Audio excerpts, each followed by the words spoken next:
Nakatuon ka na ba sa pagtulong sa isang tao at, bilang kapalit, makatanggap ng hindi pagkakaunawaan, pangangati o kahit na nasaktan?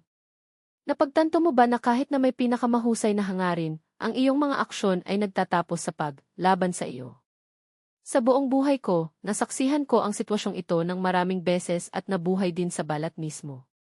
Ang inaakala nating isang kilos ng purong kabutihang loob ay maaari, nang hindi napagtanto ito, na nagiging isang bagay na nakakakuha sa paraan ng pagtulong. Ang pangalan ko ay David, hindi bababa sa kung paano ko ipakikilala ang aking sarili dito. Mula sa mga taon, natutunan ko ang isang pangunahing aralin. Hindi lahat ng tulong na inaalok namin ay nagdudulot ng kagalakan. Hindi lahat ng mahusay na kahulugan ng kilos ay talagang nagkakaiba. Minsan nasasaktan siya. Iba pang mga oras, lumilikha ito ng pag-asa, at sa maraming mga kaso ito ay walang epekto. Sa kabataan, naniniwala ako na ang totoong kabutihan ay gawin ang lahat upang maabot ko, upang maibsan ang pagdurusa ng iba. Tinulungan ko ang mga kapitbahay, kaibigan at maging ang mga taong hindi ko alam, palaging iniisip, kung nasa posisyon ako na gumawa ng isang bagay, kung gayon tungkulin kong gawin ito. Ito ay tila isang sagradong prinsipyo, isang gintong panuntunan upang mabuhay. Ngunit ang karanasan ay nagturo sa akin na kapag ang sigasig para sa tulong ay walang mga limitasyon, nakalimutan nating igalang ang mga mahahalagang hangganan. Magbibigay ako ng isang konkretong halimbawa. Nakilala ko ang isang binata kung kanino siya nagkaroon ng malaking paghanga. Nahaharap siya sa isang mahirap na oras, mga problema sa trabaho, hindi pagkakaunawaan ng pamilya at pinipiga sa pananalapi. Bilang isang mas may karanasan sa isang tao, naramdaman kong ito ang aking obligasyon na mamagitan. Nagbigay ako ng payo, nagpapakilos ng mga kontak, ginawa ang lahat na hindi ko maaabot. Ano ang hindi ko sorpresa nang siya ay lumakad palayo, na sinasabi na naramdaman niyang kinokontrol, na parang ang kanyang buhay ay wala na sa iyo. Naguguluhan ako, pagkatapos ng lahat, ang aking hangarin ay ang pinakamahusay na posible. Noon ay naintindihan ko ang unang mahalagang aralin, ang walang hanggan na kabutihan ay maaaring mapanira. Sa ating pagmamadali upang ayusin ang buhay ng iba, nakalimutan natin na madalas na ang isa ay kailangang marinig ng hindi tumatanggap ng handa na mga solusyon o panghihimasok. Ngunit ito lamang ang simula. Mayroong isang bilang ng mga maling akala na ginawa namin sa pamamagitan ng pagsisikap na tumulong, maliit na mga detalye na, nang hindi napagtanto ito, nagpapabagabag sa tiwala. Lumala ang mga relasyon at kahit nailing ang ating sariling kapayapaan sa loob. Nakita ko ang mga pagkakamaling ito hindi lamang sa aking karera, kundi pati na rin sa buhay ng mga kaibigan, kasamahan at kakilala, ang mga taong may masaganang puso na ang mga aksyon, gayunpaman, ay nagtapos na nagdudulot ng sakit. Ang temang ito ay nakakaantig sa akin ng malalim, lalo na dahil nilikha ito sa loob ng tradisyon ng karunungan ng mga Hudyo. Itinuro ng aming mga ninuno, siya na save ng isang buhay ay nakakatipid sa buong mundo. Ngunit walang nagbabala sa amin na kahit na ang pag-save ay maaaring maging isang pagkakamali kapag hindi natin alam kung paano kumilos ng tamang paraan. Tulad ng dati kong sinabi sa aking lolo, isang matalinong tao na nabuhay ng mga mahihirap na oras, ang kabutihan ng walang pag-unawa ay tulad ng apoy ng walang kontrol, maaari itong magpainit, ngunit maaari rin itong masunog. Ngayon, nais kong ibahagi sa iyo ang mga araling ito. Tatalakayin ko ang tungkol sa 10 karaniwang maling akala na ginawa namin sa pamamagitan ng pagtulong sa iba, mga pagkakamali na hindi mo maaaring isipin na nagsasanay ka, ngunit maaaring masira ang iyong mga relasyon, makabuo ng pagkabigo at magnakaw ng kasiyahan ng iyong sariling mga aksyon. Maunawaan natin kung bakit, kung minsan, ang ating mga kilos ng kabaitan ay gumagawa ng kabaligtaran na epekto sa nais. At, mas mahalaga, kung paano gumawa ng aming tulong, sa katunayan, isang ilaw sa buhay ng mga tumatanggap nito. Malapit tayo kapag oras na upang mamagitan at kung kailan dapat lamang nating obserbahan, kailan mag-aalok ng payo at kung kailan simpleng makinig, kailan magbibigay at kailan papayagan ang iba na pumili ng iyong sariling paraan. Sundin hanggang sa wakas, dahil hindi lamang ito isang listahan ng mga pagkakamali, ngunit ang mga totoong kwento at praktikal na mga tip para sa iyong kabaitan ay hindi sirain, ngunit talagang maipaliwanag ang buhay ng mga nais mong tulungan. Maaari kong garantiya, nakarating ako sa lugar ng mga naniniwala na ang pagtulong ay magkasing kahulugan sa pag-arte, ang kabutihang loob ay nangangahulugang ang bilang ng mga bagay na nagawa at ang pag-ibig na ito ay ipinakita sa pamamagitan ng pagkagambala. Sa paglipas ng panahon ay naintindihan ko na ang tunay na kabutihan ay upang makita ang bawat isa, maunawaan ang kanilang mga pangangailangan, igalang ang kanilang mga limitasyon, at, higit sa lahat, alagaan ang iyong sarili upang tawagan mo ang iyong kaluluwa. Kung nais mong malaman upang makatulong sa isang paraan na nagdudulot ng kagalakan at ilaw, manatili hanggang sa huli. Tingnan natin ang 10 mga bitag na magkasama na pumipigil sa ating kabutihan mula sa pagiging tunay at malaman kung paano ang mabubuting hangarin na, sa katunayan, mapapabuti ang buhay ng mga tao. Kapag sinabi ko na ang kabutihan ng walang mga limitasyon ay maaaring mapanganib, hindi ako pinalalaki. Sa loob ng maraming taon, napansin ko kung paano ang pinakamahusay na hangarin ay naging mga mapagkukunan ng salungatan at pagkabigo. Ngayon, ay dedetalye ko ang 10 maling akala at ibabahagi kung paano ko natutunan upang maiwasan ang mga ito. Ang unang pagkakamali, ang pagmamadali upang ayusin ang buhay ng iba. Naaalala ko ang isang kasamahan na dumadaan sa isang komplikadong panahon, walang pagganyak, na may nakatayo na proyekto at isang nawalang hitsura. Agad akong kasangkot, nag-aalok ng payo, nagtatanghal ng mga eksperto at sinusubukan na lutasin ang sitwasyon. Sa halip na pasasalamat, gayon paman, nakatanggap ako ng pangangati. Naramdaman niya na parang nawawalan siya ng kontrol sa kanyang sariling pag-iral. Ang aral na kinuha ko. Minsan ang tunay na tulong ay hindi kumikilos, ngunit sa pagiging naroroon at pakikinig. Alam ng tao kung ano ang kailangan niya. Maraming beses na gusto niya lamang ang isang tao sa tabi niya, nang hindi sinusubukan na baguhin siya. Ang pangalawang pagkakamali, asahan ang pasasalamat. Ilang beses na tayong nasasaktan kapag, pagkatapos ng pagtulong, hindi tayo nakatanggap ng isang simpleng kisalamat. Naranasan ko na ito. Sa kanyang kabataan, naisip niya na ang bawat uri ng kilos ay nararapat na kilalanin. Ngunit natutunan ko ang isang mahalagang katotohanan na ipinadala para sa mga henerasyon. Huwag gumawa ng mabuting karapat-dapat. Ang tunay na kabaitan ay hindi sinusukat para sa pasasalamat, ngunit para sa kaligayahan na nakikita natin sa mga mata ng iba at para sa pagkakaisa na nabuo ang ating mga aksyon. Ang pangatlong error, labis. Dati kong sinabi na isa lahat ng mga kahilingan para sa tulong, hanggang sa pagkapagod at pakiramdam ng hindi napagtanto na ang lahat ay dumating.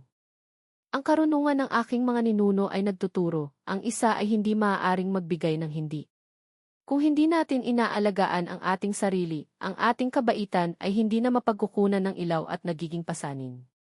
Natutunan kong piliin kung saan kinakailangan ang aking tulong at kung saan ito magiging epektibo.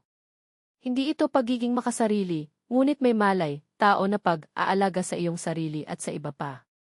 Ang ika-4 na error. Huwag pansinin ang mga limitasyon ng iba. Minsan iniisip natin na kung may mabuti para sa isang tao, dapat tanggapin ng taong iyon. Ngunit ang bawat isa ay may sariling mga hangganan. Nakita ko ang isang mahusay na kahulugan ng kapitbahay na nagsisikap na magpataw ng tulong sa isang matatandang Panginoon na nakaramdam ng napahiya at nasaktan.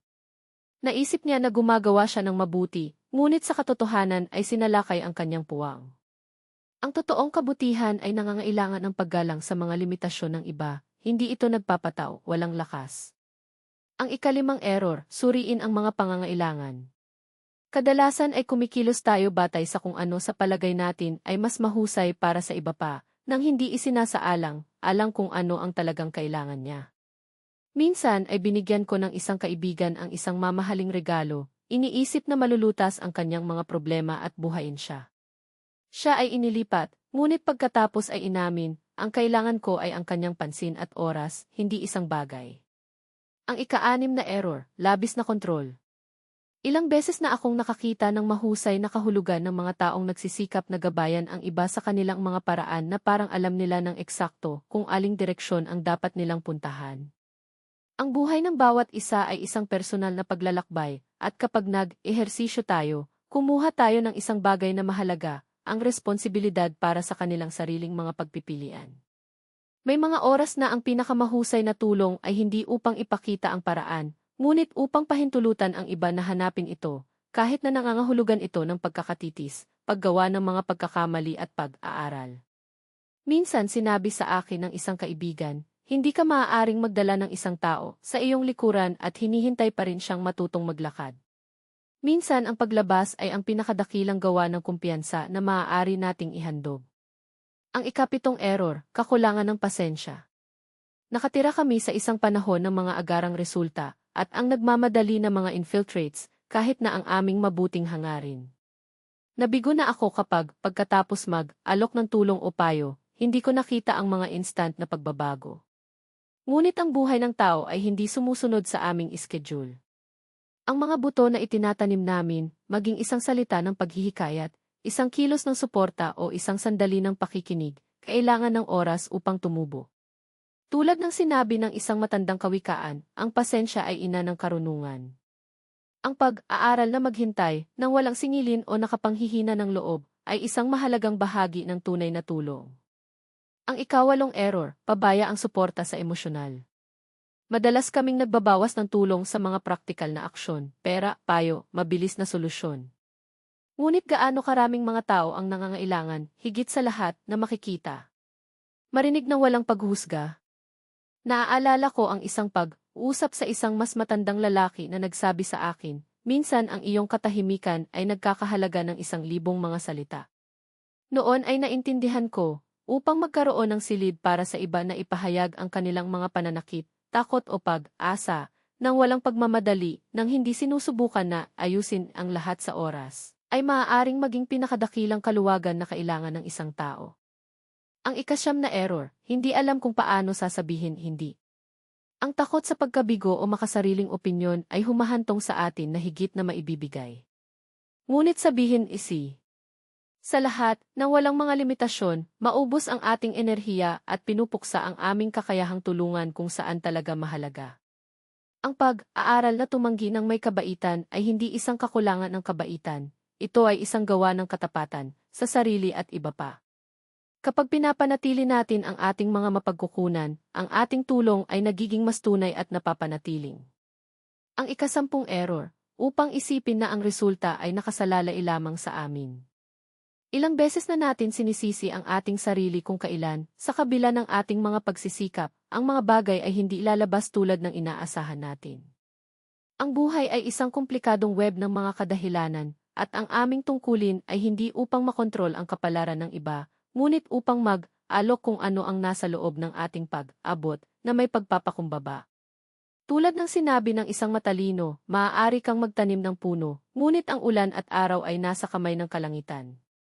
Ang totoong kabutihan ay maingat na paghahasik nang hindi kumapit sa kung ano ang mag-usbong.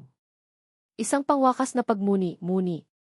Ang lahat ng mga traps na ito ay may isang bagay sa karaniwan, kumikilos kami ng hindi isinasaalang, alang ang kabuuan ng iba pa, ang mga hangganan nito, emosyon nito, ang ritmo nito, at madalas na hindi iginagalang ang ating sariling mga limitasyon.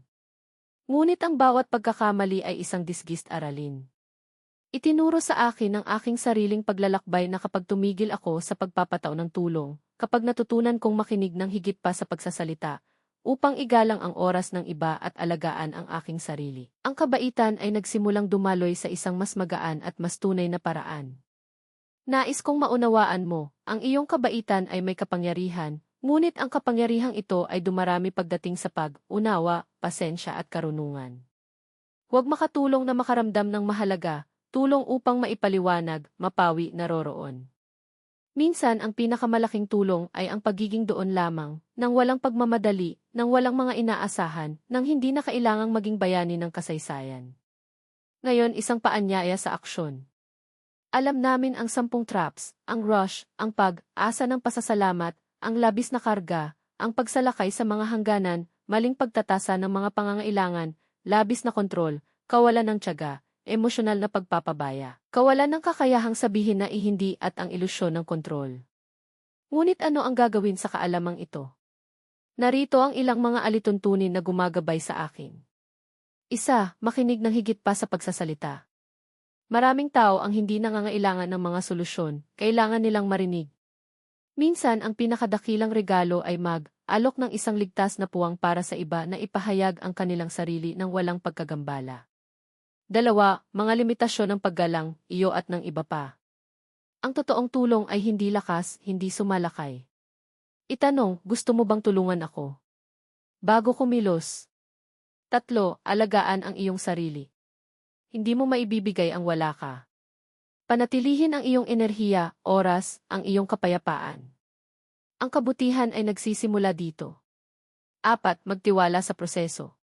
Ang mga pagbabago ay tumatagal ng oras. Huwag mawalan ng pag-asa kung hindi ka nakakakita ng mga agarang resulta. Magtanim ng pananampalataya, kahit na ang pag-aani ay tumatagal ng oras. 5.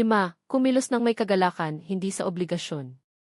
Ang tunay na kabutihan ay hindi naghahanap ng mga gantimpala. Nasiyahan siya sa pagiging isang parola, kahit na walang nakakakita ng ilaw. 6. Maging malay. Bago tumulong, tanungin ang iyong sarili, ito ba ay nagmula sa puso o aking kaakuhan? Nakakatagpo ba talaga ako ng isang pangangailangan o project ng aking mga hinahangad? Isipin ang iyong sariling buhay, ilang beses mong sinubukan na tumulong at nadama na hindi gumana?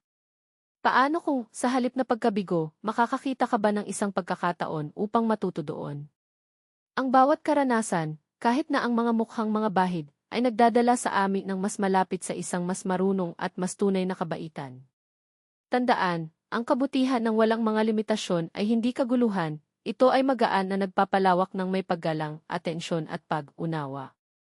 Kapag nagkakaisa tayo ng pag-ibig at budhi, ang ating mga kilos ay nakakakuha ng isang puwersa na lumilipas sa kung ano ang maaari nating sukatin.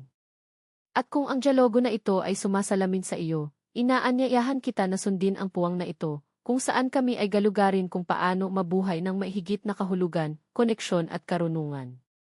Sapagkat ang kabutihan, pagkatapos ng lahat, ay hindi isang patutunguhan, ito ang paraan.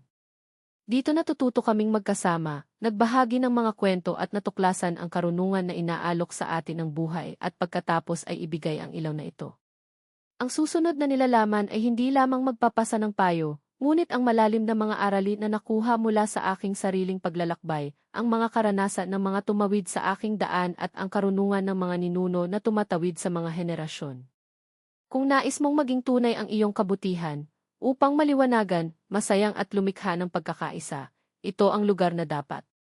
Ang pag-subscribe ay hindi lamang isang pag-click, ito ay isang pangako sa iyong sarili na mabuhay ng mas may kamalayan, kumilos ng higit na karunungan at linangin ang isang kabutihan na ipinanganak mula sa puso. Dalhin ito ang kakanyahan ng pulong na ito. Ang totoong kabutihan ay ang ilaw na iyong inihasik at na sa paglipas ng panahon ay bumalik sa iyo. Namumulaklak ito kapag kumikilos tayo ng may pag-unawa, atensyon at paggalang, kapwa para sa iba at sa ating sarili. Tandaan, ang bawat maliit na bilang ng kilos.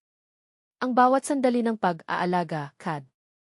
Ang kamalayan na pagpipilian ay isang binhi na nakatanim sa pagbuo ng isang mas mahusay na mundo. At ang mundong ito ay nagsisimula sa loob ng bawat isa sa atin. Sa makatuwid, gawin ang mga pagmumuni, muni sa iyong araw na buhay, para sa bawat pagpupulong, para sa bawat aksyon. Nawa ang iyong kabutihan ay maging isang ilaw na walang hangganan, ngunit palaging ginagabayan ng karunungan, pasensya at pag-ibig.